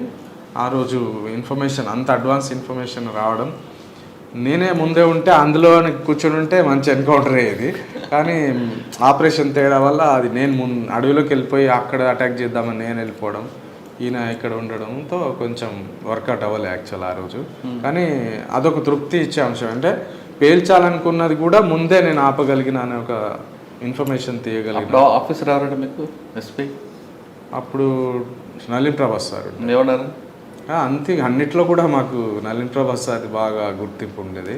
సార్ ఇప్పుడు పనిచేస్తున్న అందరు ఆఫీసర్లో బాగా దగ్గరున్న ఆఫీసర్ ఎవరండి? మీరు అందరు లెజెండ్స్ సార్ చేశారు, శ్రీనివాసరెడ్డి గారు, స్టీఫెన్ రవీంద్ర గారు, నలిన్ ప్రభాత్ గారు, ప్రవీణ్ కుమార్ ఆమ్టే, RS ప్రవీణ్ కుమార్ గారు, అందరూ కూడా ఆఫీసర్లు మనం బాగా లైక్. కానీ ఈయన యాక్టివ్ ఎక్కువ ఉంటుంది అంటారు, నిజమేనండి? నళిని ప్రభాత్ గారు అంటే నలిన్ ప్రభాస్ సార్ అయినా, స్టీఫెన్ సార్ అయినా, సజ్జనార్ సార్ నాకు జనగాంలో ASPకి ఉండే సజ్జనార్ సార్ అయినా కానీ, సామ్య మిశ్రం అయినా కానీ, వీళ్ళందరూ కూడా ఎవరైతే వర్క్ చేస్తారో వాళ్ళకి బాగా ఇంపార్టెన్స్ ఇచ్చేది. అప్పుడు ఉండేది ఆ కల్చర్. అంటే నక్సల్స్ దాంట్లో ఎవరైతే పనిచేస్తారో వాళ్ళకి బాగా ఎంకరేజ్ చేస్తుండే. అందరు కూడా పోటీపడి పనిచేసేది. అది చిత్రం ఏంటంటే ప్రతి ఒక్కరు కూడా నేనని ఒక 10 మంది ఆఫీసర్లు ఉండేది. అట్లా చాలా యాంగ్జైటీతో ఇంట్రెస్ట్గా చేసేది. కాకపోతే నాకు ఎక్కువగా దళం సైట్ అయ్యేది. కాకపోతే దాంట్లో క్యాజువాలిటీ వాళ్ళు మేము కాకుండా ఎవరికి ఫస్ట్లో డేస్ కదా, 2001, 2002లో అంటే అప్పుడప్పుడే నా దళాలను చూసే టైం అది.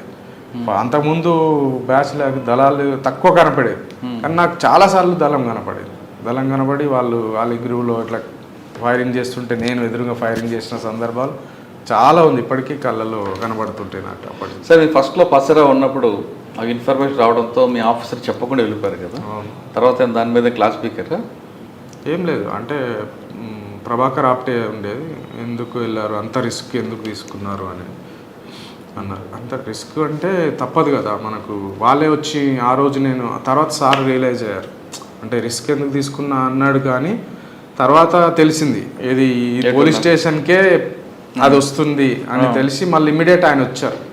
వచ్చారు, ఇదే పోలీస్ స్టేషన్ అంట, ఆ రోజు అటాక్ కావాల్సిందని ఆ సారే చెప్పారు. అందుకొరకు దానికి రోడ్ పక్కకే ఉంది, మెయిన్ రోడ్ పక్కకి ఉండడంతో అక్కడ అన్ని డ్రమ్స్ పెట్టేసి డ్రమ్స్లో ఇసుక పోసి అట్లాంటివి వచ్చి అటాక్ అయినా కానీ అది తగలకుండా ఉండడానికి వరకు మళ్ళీ చేంజ్ చేయాల్సి వచ్చింది మాది. అంటే రోడ్ పక్కనే ఉంటే కూడా డేంజరు, వాళ్ళు అదన్నీ అటాక్ ప్రూఫ్నే అటాక్ చేయాలి అనే వాళ్ళ ప్లాన్ని మళ్ళీ మేము వేరే చూసుకోవాలి, సెకండ్ థాట్ చేసుకోవాల్సి వచ్చింది. సార్ కేయూ తర్వాత ఎక్కడికి వచ్చారండి? వరంగల్ తర్వాత, వికారాబాద్ తర్వాత నేను ప్రమోషన్ వచ్చింది, మొయినాబాద్ సిఐగా వెళ్ళాను. అక్కడ నుంచి మల్కాజ్గిరి తర్వాత ఇంటెలిజెన్స్కి వెళ్ళాను. ఓకే, మొయినాబాద్లో ఒక మర్డర్ కేసు చెప్పండి. మొయినాబాద్లో ఒక అమ్మాయి, హైదరాబాద్లో పనిచేసే వాళ్ళందరూ కూడా ఏదో లవ్ ఎఫ్ఐఆర్ ఇష్యూ ఉండే, ఆ ఇష్యూలో ఆ అమ్మాయిని ఇంకొక అమ్మాయి తీసుకొని వస్తారు ఒక ఫామ్ హౌస్కి. తీసుకొచ్చి అక్కడ ఆమెను గొంతు నిలిపి చంపేస్తారు. మళ్ళీ ఆ ఫామ్ హౌస్లో తీసుకెళ్ళి వేరే చోట గండిపేట దగ్గర వేసి కాల్ చేయడం జరుగుతుంది. కాల్చి వేస్తే ఆ అమ్మాయిని గుర్తుపట్టడానికి ఆ రోజు కొంత మేమేం చేసామంటే మీడియా సహకారం తీసుకొని చాలా ప్రచారం చేసినాం, అమ్మాయి బట్టలు ఇలా ఉన్నాయి కాలిపోయింది అని. అప్పుడు సిటీలోంచి ఇన్ఫర్మేషన్ వచ్చింది పలానా అమ్మాయి అని. వాళ్ళని చూపిస్తే ఆ వస్తువులను చూసి గుర్తుపెట్టారు. ఆమె ఎవరు తీసుకుపోయారో అనే క్రమంలో వాళ్ళు ఎవరైతే ఉన్నారో వాళ్ళని అరెస్ట్ చేయడం జరిగింది ఆ కేసులో. ఇంకా బాగా మీకు గుర్తుండేవి చెప్పండి. మొయినాబాద్లో ఎక్కువగా ఫామ్ హౌస్లు, మన రేవ్ పార్టీలు జరుగుతుంటాయి. నేను టైంలో రేవ్ పార్టీలు ఎక్కువ జరగలేదు వాస్తవంగా. రేవ్ పార్టీలు అనేది ఎప్పుడో ఒకసారి జరుగుతుండే, కొంత ఏరియాలో ఉందని ఇన్ఫర్మేషన్ ఉండే, కానీ నిఘా వల్ల చేయలేదు వాళ్ళు, కొద్దిగా జరిగేది. తర్వాత మల్కాజ్గిరి వచ్చారండి. తర్వాత మల్కాజ్గిరి రౌడీ షీటర్లు ఎక్కువ ఉండేవారు, మీకు ఎదురుపడ్డారా? మల్కాజ్గిరిలో నేను పోయే టైం లేదు, అక్కడ మట్కా మల్కాజ్గిరి అనేది ఎక్కువ ఉండేనంట, కానీ అది కూడా లేదు, తక్కువనే ఉండే. అక్కడ ఒక మర్డర్ కేసులో నిజామాబాద్ నుంచి తీసుకొచ్చారు, ఒక అబ్బాయిని తీసుకొచ్చి చంపేశారు. మళ్ళీ అదే సేమ్, మళ్ళీ ఐడెంటిఫై కాకపోతే ప్రచారం చేస్తే అబ్బాయి ఎవరని తెలిసింది. ఆయన తీసుకొచ్చి నిజామాబాద్ నుంచి తీసుకొచ్చి ఇక్కడ చంపిన కేసులో కూడా ఇప్పుడు ట్రయల్లో ఉంది ఆ కేసు ఇప్పుడు ప్రస్తుతం. మల్కాజ్గిరి తర్వాత ప్రమోషన్ వచ్చిందా మీకు? మల్కాజ్ తర్వాత ఇంటెలిజెన్స్ సిఐడి చేస్తున్న క్రమంలో డిఎస్పీ ప్రమోషన్ వచ్చి ఇక్కడికి రావడం జరిగింది. మీరు ఒకప్పుడు వికారాబాద్ ఉన్న ఏరియాకి ఇప్పుడు తాండూరు డిఎస్పీకి డిఫరెన్స్ ఏమొచ్చింది? ఈ ప్రాంతం ఆల్రెడీ పరిచయం అయ్యే ప్రాంతం కదా. అవును, అంటే ప్రజలకి అప్పుడున్న అమాయకత్వం కానీ డబ్బు లేకపోవడం అనే కొదవ ఇప్పుడు అంతగా లేదు. చాలా భూములకు సంబంధించిన డెవలప్మెంట్ బాగా జరిగి తెలంగాణ రావడంతో కొంచెం డెవలప్మెంటు, భూములకు వాల్యూ పెరిగిపోవడము, చాలామంది ఉన్నతంగా ఉన్నారు ఇప్పుడు ప్రస్తుతం. అప్పుడున్న బీదరికం కానీ, ఒకప్పుడు ఇక్కడ ఎక్కువగా ఏంటంటే మంత్రాలు, మూఢనమ్మకాలు అవి ఎక్కువ జరిగేది, కానీ అవి దాదాపు 99% తగ్గిపోయింది. ఇప్పుడు ఏంటంటే మానసిక ఒత్తిడి తట్టుకోలేక ఇక్కడ ముఖ్యంగా నేను ఇక్కడ చూస్తుంది ఏంటంటే ఆత్మహత్యలు ఎక్కువ ఉన్నాయి. అది కారణం ఏంటంటే తాగుతున్నారు, తాగి మగవాళ్ళు అది కూడా 30-35 సంవత్సరాలున్న యువకులు తాగుడికి అలవాటయ్యి, తాగుడికి బానిసయ్యి అనుకోని పరిస్థితిలో ఏదో ఊరు వేసుకోవడం కానీ మందాడడం కానీ చేసి చనిపోతున్నారు. అవి మా యాలాల్ మండలం అని ఒకటి ఉంది, అక్కడ ఎక్కువ జరుగుతున్నాయి. వాటి మీద కూడా మేము తీసుకుంటున్నాం. తర్వాత యాక్సిడెంట్, యువకులు అన్నెసరీగా స్పీడ్ వెహికల్స్ నడిపేసి సరి అయిన డాక్యుమెంట్స్ ఉండవు, ఇవి లైసెన్స్లు ఉండవు, ఏం లేకుండానే స్పీడ్గా ముగ్గురు వెళ్ళిపోయి సెల్ ఫోన్ డ్రైవింగ్ చేస్తూ చనిపోవడం అవి జరుగుతున్నాయి. ఆత్మహత్యలు, యాక్సిడెంట్స్ మీద ఎక్కువ ఫోకస్ చేస్తాం. మేము కూడా యూత్ను మోటివేట్ చేస్తున్నాం, చదువుకొని మంచిగా పైకి ఎదిగి అనవసరమైన దాంట్లో వెళ్ళకుండా ప్రశాంతంగా మీ అభివృద్ధే దేశ అభివృద్ధి అనే ఒక నినాదంతో ఇక్కడ మేము పనిచేస్తున్నాం. వ్యక్తిగతంగా ఎవరైతే డెవలప్ అవుతారో అదే దేశానికి అభివృద్ధి అనే విధంగా పబ్లిక్లోకి మెసేజ్ తీసుకుపోవడానికి బాగా ట్రై చేస్తున్నాను. మీకు తలుచుకుంటే మీకు ఏదో ఒక ఉద్యోగం ఖచ్చితంగా వస్తుంది, ఎంతో కొంత మంచి ఉద్యోగం సంపాదించి తద్వారా మంచి లైఫ్ను ఎలా గెయిన్ చేయాలా అనే విధంగా ఇక్కడ నేను ఫోకస్ చేశాను.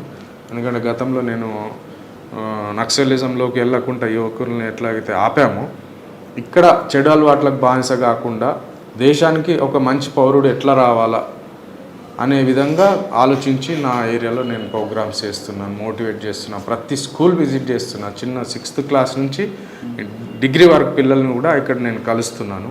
కలిసి వాళ్ళకి మోటివేట్ చేస్తున్నాను. అది ముఖ్యంగా తీసుకున్నాను. నేను ఒక డ్యూటీ చేయకుండా డ్యూటీతో పాటు పిల్లలు దేశానికి ఎట్లా ఉపయోగపడాలా, మంచి పౌరులు ఎట్లా రావాలి బయటకు అనే దాని మీద కూడా కాన్సన్ట్రేట్ చేస్తున్నాను. సార్ ఒకప్పుడు తాండూరు అనగానే మట్కా, బండల మాఫియా, కందుల మాఫియా రకరకాలు కనిపిస్తుంది. ఇప్పుడు తగ్గే ఉంటారా? అట్లాంటి ఏం లేవండి. మాఫియా అట్లాంటి ఏం లేవు ఇక్కడ. మట్కా అది కూడా చాలా తక్కువ ఉంది, కొంచెం ఉంది. 5-6 వ్యక్తులు ఉంటారు. ఎన్ని కేసులైనా వాళ్ళు అదే కంటిన్యూ చేస్తున్నారు. వాళ్ళపైన కూడా కేసులు కంటిన్యూ నమోదు చేస్తున్నారు.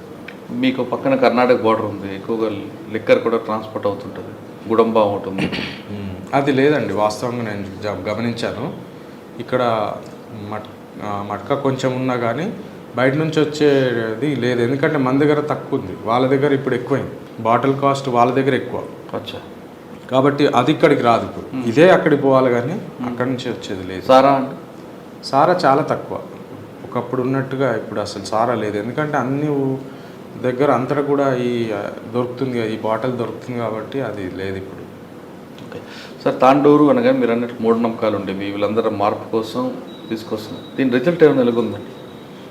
చూస్తున్నాను, ఖచ్చితంగా ఉంటుంది. పిల్లల్లో ఆ యువకుల్లో ఏదైతే మేము చెప్తున్నామో గతంలో అనుభవం ఉంది కదండి. ఎప్పుడైతే నేను నక్సలిజంలో పనిచేసి అది సక్సెస్ అయింది, ఆ భావజాలం వెళ్లకుండా మార్చే వాళ్ళు కనిపిస్తుంటారు. కానీ ఇక్కడ దీనికి మనం చెప్పాలా ఎప్పుడు కానీ ఒక అనుభవజ్ఞుడు చెప్పకపోతే ఏది కూడా తెలియదు వాళ్ళకి, పిల్లలకి. ఇప్పుడు పోక్సో అనే యాక్ట్ ఉందండి. పోక్సో యాక్ట్ ఏంది, 16 years 18 years దాటకుండా ఆ పిల్లల్ని ఎవరైనా తీసుకుపోయి ఏది చేసినా కానీ తప్పు అనే విషయం తెలియదు వాళ్ళకి. మేము ప్రేమించుకుంటున్నాం కదా వెళ్ళిపోతున్నాం అని చెప్పేసి అంటుకుంటున్నారు. తీరా మేము పట్టుకొని అబ్బాయినేమో జైలుకి పంపుతుంది. ఏం బాబు ఎందుకు చేసినామంటే నాకు తెలియదు అంటున్నారు. అంటే చట్టం అనేది వాళ్ళకి తెలియదు. వాస్తవంగా ఎవరిని లవ్ చేయాలి, ఎవరిని మ్యారేజ్ చేసుకోవాలి, ఎంత వయసు ఉంటే చేసుకోవాలి అనే విషయాలు వాళ్ళకి తెలియట్లేదు. ఇప్పుడు డ్రైవింగ్ లేకుండా బండి నడపొద్దు అంటే కూడా వాళ్ళకి తెలియదు. లైసెన్స్ ఏంటంటే కూడా తెలియదు. అట్లాంటివి కూడా ఉన్నారు. బండి అయితే నడుపుతారు కానీ లైసెన్సులు తీసుకోరు. చాలామంది ఉన్నారు అట్లా. వాళ్ళకు కూడా అన్నీ చేయించాల్సిన అవసరం, చెప్పాల్సిన అవసరం ఉంది. వాళ్ళు ఏంటంటే వాళ్ళు ఎదగగానే వాళ్ళకు ఇంటర్మీడియట్ డిగ్రీ ఆ టైంలో వాళ్ళకి ఏముంటుందంటే వాళ్ళే గ్రేట్, వేరే వాళ్ళంతా గ్రేట్ కాదు అనే ఫీలింగ్లో ఉంటారు. అది తెలియదు అనమాట, తెలియని తనం. ఆ టైంలో మనం చెప్పగలిగేటోళ్ళు ఉండాలి. చెప్తే వాళ్ళు సర్దుకుంటారు. అది చెప్పే విధానం ఎప్పటికప్పుడు చేయాలి. ఎందుకంటే మన ఎడ్యుకేషన్ సిస్టంలో చట్టాల గురించి చెప్పడం అనేది లేదు కాబట్టి వాళ్ళకి తెలియదు. ఎంతసేపు వాళ్ళకు ఉన్న సబ్జెక్ట్లోనే చదువుకుంటారు కానీ చట్టం ఏముంది అనేది చాలామందికి తెలియదు. కాబట్టి మనం కొంచెం చెప్పడం అనేది చేస్తూ ఉన్నాం. సార్, తాండూరు అనగానే పొలిటికల్ ఇంటర్ఫరెన్స్ ఎక్కువ ఉంటుంది. ఒక మంత్రి, ఒక ఎమ్మెల్యే ఇద్దరి మధ్య విభేదాల్లో పోలీసులు నలిగిపోతుంటారని వాస్తవం ఉంటారా? అట్లేం లేదండి. ఇక్కడ మాకు వాళ్ళు అయినా వీళ్ళైనా అంతా మాకు సమానమే కాబట్టి వాళ్ళ పని చెప్పినా వీళ్ళ పని చెప్పినా దాని చట్ట ప్రకారం ఏముందో దాని ప్రకారమే పోతున్నాం కాబట్టి మాకు అట్లాంటి ప్రాబ్లమ్స్ అయితే రాలేదు. ఎవరి నుంచి అట్లాంటి ఇబ్బందులు ఏం రాలేదు. అచ్చా సార్, ఫైనల్గా చెప్పండి, మీరు ట్రెడిషనల్ క్రైమ్ చూశారు, వైట్ కాలర్ రిఫరెన్స్ చూశారు, ఇప్పుడు సైబర్ క్రైమ్లో మీ తాండూరులో కేసులు లేకపోయినా ఫ్యూచర్లో వచ్చే అవకాశం ఉంది కాబట్టి స్టార్ట్ అయినాయి. ఇక్కడ కూడా సైబర్ క్రైమ్ కూడా ప్రజలకు మరి ఏ విధంగా అవగాహన కల్పిస్తున్నారండి? అదే ఇప్పుడు నేనైతే మీటింగ్లకు వెళ్తూ కొన్ని పాయింట్స్ తీసుకుంటాం. బాల్య వివాహాలు కావచ్చు, పోక్సో యాక్ట్ కావచ్చు, రోడ్డు ప్రమాదాలు కావచ్చు, ఆత్మహత్యలు కావచ్చు, సైబర్ క్రైమ్, 100 డైల్, ఇవన్నీ కూడా మా సబ్జెక్ట్స్.